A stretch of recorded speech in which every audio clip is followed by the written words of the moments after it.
She tossed her hair with a dismissive flick and said, "We don't need old men like you holding us back." My name is Stanley Rowe. I'm 59 years old and have been the operations manager at Harper Machinery in Indianapolis, Indiana, for the past 18 years. I'm not the type to give speeches or demand the spotlight in meetings, just the steady, reliable hand that keeps things running at a company manufacturing industrial equipment for half the factories across the Midwest. I gave a sarcastic smile, nodded once, and quietly left Vanessa's office. No arguments, no threats, no theatrics, just methodically clearing my desk while the younger employees avoided my gaze. Many had started here as teenagers and were now grown men and women with families. I'd trained every single one of them. Still, no one spoke a word as I packed nearly 2 decades of my life into a cardboard box. Charles Harper founded the company 43 years ago, starting with a single lathe in his garage and building it into a $30 million business through sheer grit and a reputation for reliable machinery. When his health began to fail, he personally chose me to run operations. "You're the only one I trust not to cut corners," he told me. Now his daughter Vanessa, 28 years old, armed with a business degree and 2 years living in Miami, decided the company needed modernization and fresh ideas. Code, of course, for pushing out anyone who remembered how things were done before spreadsheets replaced common sense. As I carried that sad little box of personal belongings toward my truck, I felt a strange calm wash over me. What Vanessa didn't know and hadn't bothered to check was that my contract included a very specific clause, one Charles had insisted on to prevent competitors from poaching me. It guaranteed a severance payout equal to 2 full years' salary. If I was fired without cause, I placed the box on the passenger seat, rested my hands on the steering wheel, and took a moment through the windshield. I saw the production floor, the equipment I maintained, the systems I installed, the people I hired, all about to discover what happens when institutional knowledge walks out the door. I didn't slam the truck door or speed out of the parking lot. I simply turned the key, shifted into drive, and headed home to call Harold Preston, a lawyer friend who'd been waiting for an excuse to take on a corporate case just like this. I was never flashy, married to my wife Linda for 29 years before cancer took her 4 years ago. Raised 2 kids who were doing well. My son in Denver working at an engineering firm, my daughter teaching 3rd grade in Cleveland.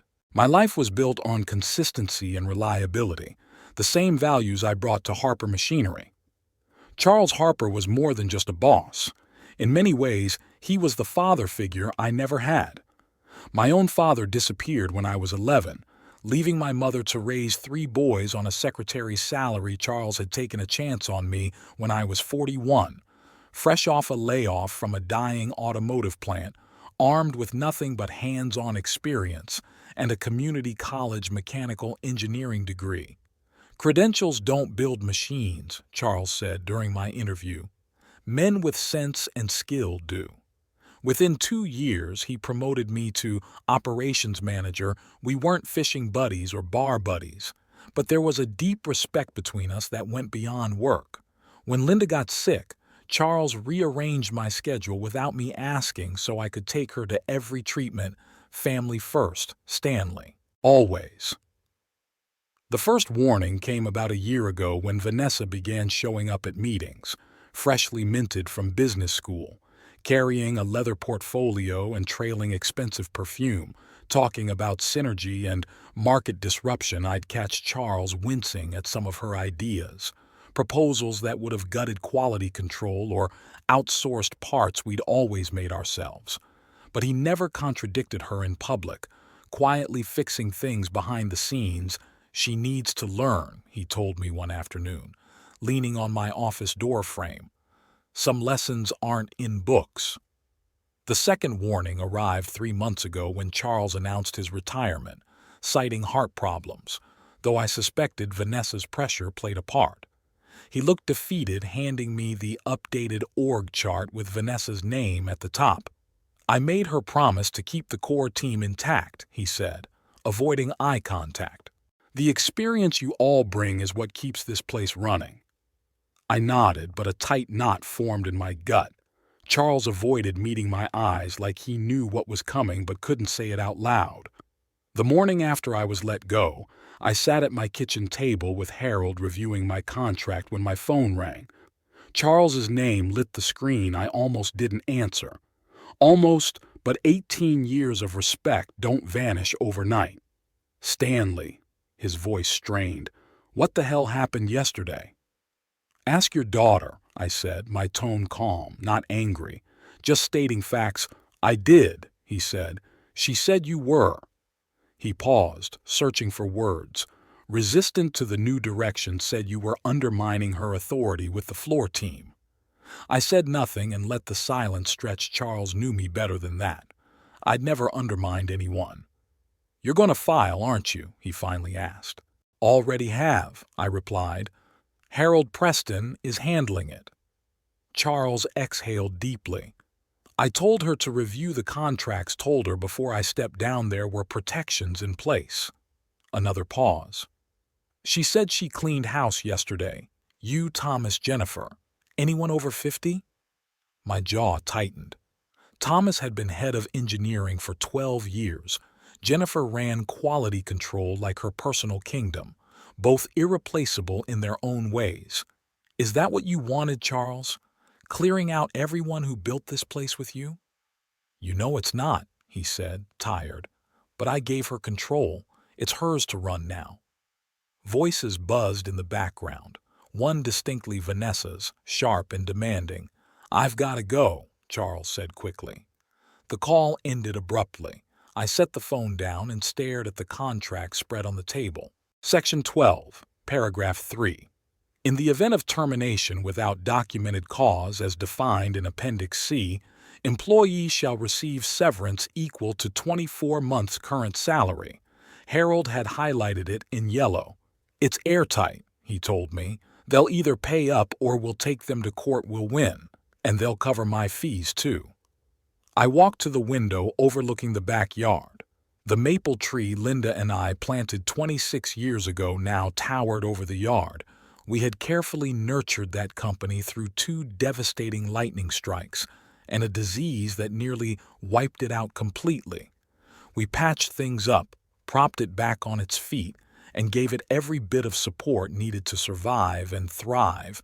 But something inside me had shifted. This had become more than just about money. It was about recognizing true worth, appreciating the value that experience brings, and honoring the solid foundation built by others before anyone thought to renovate the house. I picked up my phone and called Thomas first, then Jennifer. By midday, I'd spoken to every seasoned employee Vanessa had targeted. Some were dazed and shocked. Others were seething with anger. Yet all of them were anxious about what the future might hold. Take a deep breath, I told each of them. Review your contracts carefully. Get in touch with Harold. Then I made one last call to Douglas Clean, the owner of Precision Parts just across town, who had long tried to lure me away from Harper Machinery. Are you still open to a conversation? I asked him. Just 3 days after being fired, I sat face to face with Vanessa and the company's corporate attorney in a downtown office. Beside me was Harold Preston, his worn leather briefcase opened, my contract spread out clearly on the table. This is absurd, Vanessa said, barely glancing at the document. We're steering the company in a new direction. That's reason enough. Harold, who was 67 and had the calm steadiness of someone familiar with every corporate playbook, calmly indicated the highlighted clause. Termination without cause, as outlined in Appendix C, obligates the company to pay severance equivalent to 24 months' salary, around $320,000 in Mr. Rowe's case. The young corporate lawyer, Justin, a fresh-faced graduate, scanned the paperwork with mounting unease. Miss Harper, the definition of cause here is quite strict. Poor performance, ethics violations, or criminal behavior. He resisted change, Vanessa cut in, folding her arms. That's insubordination. Where's the proof? Written warnings, performance improvement plans, Harold responded. Appendix C requires documented patterns, not just a single incident. Justin flipped through a thin folder, but found nothing. Vanessa's expression hardened. Fine. So we pay him a few months' severance and move on. 24 months, Harold corrected firmly, as the contract states. That's outrageous, she snapped. We'll offer 6 months, take it or leave it. I remained silent, studying her closely. At that moment she reminded me of her father, the same stubborn jaw set. But where Charles's stubbornness was about building something enduring, hers seemed bent on destruction. Harold snapped his briefcase shut. Then we'll pursue legal action. Discovery will be interesting, especially with the simultaneous termination of several employees over 50. Justin's eyes flickered with concern. He leaned over to Vanessa, whispering urgently, but she waved him off. Before you threaten, know this, Vanessa said, ignoring Harold completely. We're ready to fight. You'll be tied up in court for years. I finally spoke. I have time, and will make sure everyone in the industry knows you're difficult to work with. She sneered. Good luck finding another job at your age. Then her father appeared in the doorway. I hadn't seen Charles since his retirement party. He looked thinner, paler, but his gaze was still sharp. Vanessa, he said quietly. A word. We're in the middle of something, Dad, she replied curtly. Not a request. They walked outside. Through the glass walls of the conference room I could see them arguing, Charles gesturing emphatically, Vanessa crossing her arms defensively. When they returned, Vanessa refused to meet my eyes. Justin, Charles said, prepare the severance agreement as per the contract. Dad, not now, Vanessa protested. Charles turned back to me. I'm sorry, Stanley. This isn't how I wanted it to end. I nodded once no words needed between us. As Harold and I stood to leave, Vanessa stepped in front of me. This isn't finished. I'll review all vendor contracts. Any company that hires you can forget Harper business. Charles paled at her words but said nothing. I simply nodded again, recalling my talk with Douglas Clean the day before, the partnership offer he made and the niche market Harper ignored for years that Precision Parts was ready to exploit. You're right about one thing, I told her. It's not over. The severance payment hit my account a week later, $320,000 before taxes, more money than I'd ever seen in one sum. I should have felt triumphant. Instead, I felt empty. Money wasn't the point. Revenge wasn't either. It was something deeper. That same afternoon, I met Thomas Baldwin, our former head of engineering, at a diner halfway between our homes. The place was nearly empty at 3 p.m. Just a couple of truckers at the counter and us tucked away in a back booth. Harold secured me a year's severance, Thomas said, stirring his coffee but not drinking it. Not as good as yours, but better than nothing. They want me to sign an NDA. Thomas nodded grimly. Can't talk about proprietary processes or business practices for 5 years. He gave a bitter laugh. 40 years in engineering, and now I can't talk about my own work. You signing it? I asked. Don't see a choice. Got a granddaughter starting college next year. I slid a business card across the table. Douglas Clean, Precision Parts. He's looking for a consultant, someone who knows precision hydraulics. No NDA involved. Thomas studied the card. Harper would sue me if I took this. Not if you just advise on general industry standards, no trade secrets involved. He tucked the card away slowly. What's going on, Stanley? This isn't like you, stirring things up. I hadn't told anyone about my arrangement with Douglas yet, but Thomas deserved to know we'd worked side by side for over 10 years. I'm partnering with Precision, I said quietly. Douglas wants me to lead a new division, specialized hydraulic components, the small batch, high-margin stuff Vanessa dismisses. Thomas's eyebrows lifted. The custom work. Charles always said that was Harper's future. Vanessa's obsessed with mass production, thinks she can compete on price with overseas manufacturers. She can't, Thomas said flatly. Not with our labor costs. I know, so does Charles. Thomas leaned in. Is that why you're telling me?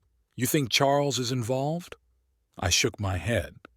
No, but I had lunch with Jennifer yesterday. She told me Vanessa's been liquidating equipment.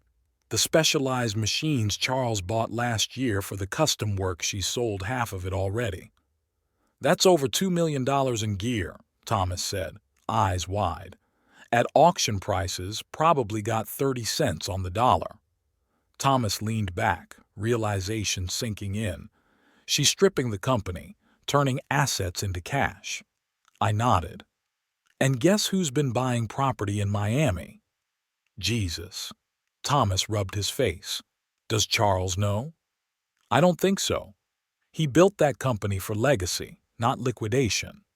We sat quietly for a moment, both taking in the weight of what this meant, not just for us, but for the 100+ employees still at Harper and for Charles's lifetime of work. So, what's the plan? Thomas finally asked. Build something better, I replied simply, something that honors both the past and the future, with Douglas clean. Thomas sounded doubtful. Douglas is just an investor. He's 2 years from retirement himself. He wants to back capable people, then step aside. And let me guess, you need an engineer who knows hydraulics? For the first time in weeks, I smiled. That role's yours if you want it. Provided your NDA limits only truly proprietary info, not general expertise. Thomas regarded me carefully. This isn't just business to you, is it? No, I said. It's personal. It's about value, about creating something that lasts. That's all I've ever wanted. 2 months after being fired, I sat in Douglas Clean's office studying architectural blueprints for our new facility. The converted warehouse on Indianapolis's east side would become the home of Cornerstone Precision, our new venture specializing in custom hydraulic components. The name was Thomas's idea, build from the corners up, he said. That's how you make something that lasts. Douglas, a barrel-chested man with a full white beard and sleeves perpetually rolled up, spread supplier contracts across his desk. Machine shops are confirmed, he said. They can deliver the first 5 units by next month and the CNC programmer starts Monday. Douglas gave me a knowing look. A former Harper employee recommended us. I nodded. Jason Wright had been with Harper 6 years. Brilliant at computer modeling but grossly underpaid. Vanessa had slashed his department's budget by 30% while doubling her own salary. He quit 2 weeks ago. How many is that now? Douglas asked. 7, I replied. All top performers. Douglas whistled low. Harper's bleeding talent fast. People follow strong leadership, I said. Vanessa isn't providing it. My phone buzzed a text from Jennifer, still working in Harper's lab but quietly feeding me intel with her retirement 3 years away. She couldn't leave yet but could keep her eyes open. The message included a photo of an internal memo, production delays, quality control issues, 3 major clients threatening to pull contracts over missed deadlines. I showed Douglas, who adjusted his glasses to read more clearly. Just like we thought, he said, the brain drain is already hitting output.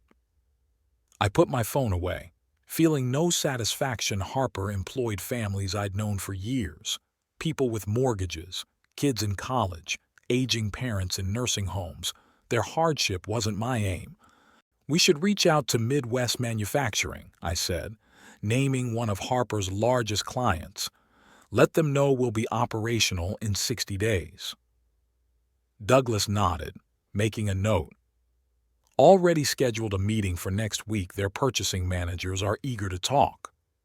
I stood and walked to the window overlooking the warehouse floor. Below, workers were installing the first pieces of equipment, the skeleton of something new, built on respect for both experience and innovation. My phone rang. Charles Harper's name appeared. I should take this, I told Douglas, who nodded and stepped out, closing the door behind him. Charles, I answered Stanley. His voice was tired and worn. We need to talk. I'm listening. A heavy sigh. I know what you're doing. The new company, the Harper employees you're hiring away.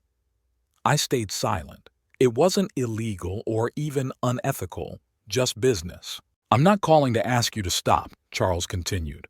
I'm calling to ask for your help. That caught me off guard. What kind of help? The kind that might save what's left of my company. He paused. Vanessa's been selling off assets and cutting corners on quality. The board's worried. So am I. Why tell me? Because you're the only one who knows every part of the operation, the only one who might see a way forward. Another pause. And because I should have listened when you warned me months ago she wasn't ready.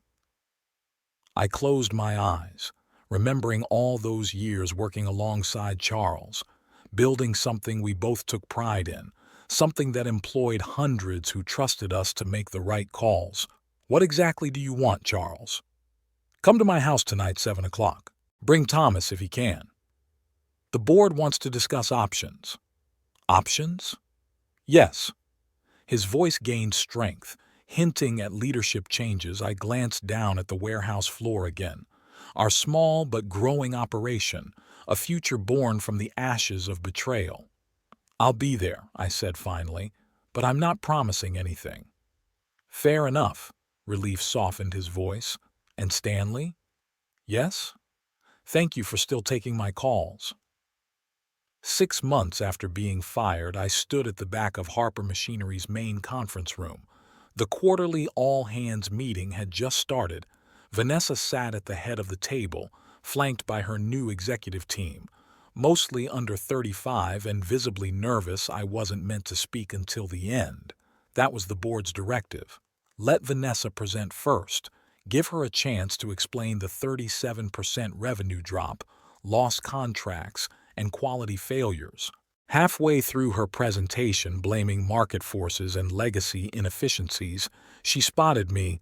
What is he doing here? She demanded. Pointing my way, Charles, quietly seated among the board, nodded to the chairman who stood. Vanessa, the chairman said, the board has made a decision about company leadership. Her face drained of color. You can't be serious, Stanley. The chairman turned to me. Would you like to explain the new arrangement? I stepped forward, holding a folder, the same one Harold had prepared for my severance 6 months earlier, now filled with very different documents. Harper Machinery is merging with Cornerstone Precision, I said steadily. The board approved the acquisition agreement this morning. Vanessa laughed sharply. This is ridiculous. I'm the majority shareholder. No, Charles said, rising slowly. You hold 20%. I retained 51%, and I've just voted in favor of the merger. I slid the folder across the table. Cornerstone will absorb Harper's custom hydraulics division. The rest will continue under new leadership. My leadership, Thomas added, stepping in from the doorway. Vanessa flipped through the papers, her hands trembling. This is business, I finished for her, nothing personal.